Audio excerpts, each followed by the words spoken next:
I serve. You did too. I remember when I talk about Ocean State, I suppose I can forget. I think another issues that core members do have is accommodation. And you see they spend more on accommodation. I'm not talking about those people that are ready to go and take accommodation outside. I'm talking about a place to stay. I remember a particular state I went to serve. It was difficult to get a place to stay.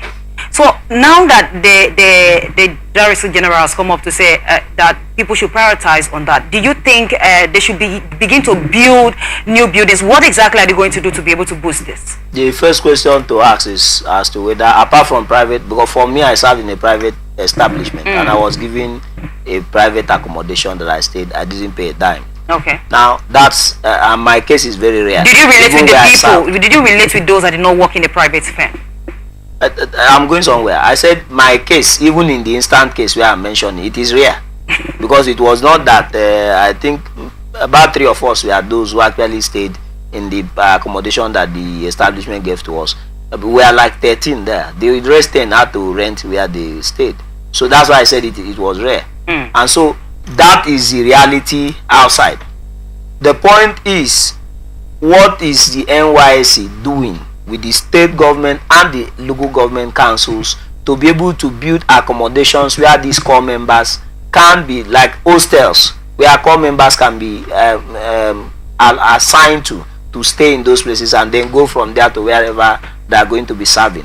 And then does the NYSC have an established rule with private institutions that they send their core members to go and serve, to say, if we are giving you 5 or 2 core members to come and serve in your establishment, you have to ensure that you give them accommodation where they are going to stay so that they can live in good conditions. I do not think that the DG have done that. And then so coming to tell us these rhetorics, like I've said before, I do not like hearing too much stories from government, because they actually say the thing, they put the cart before the horse. So they just say what they should have been, what they should have done, how it should have been done, without even putting those things into practice itself. Because if by now, if you have told us that NYC has 10,000 hostels across the country in the 774 local government areas, and that they are begging the state government and the local government councils and private establishments that need core members to work for them to build more hostels to help NYC to accommodate more of these the core members, it would have made sense to us. But now it's talking in the hay. Well, they have no plan to keep the. Let's just believe that they do have plans. And they are telling us stories. Let's believe that they have plans on ground.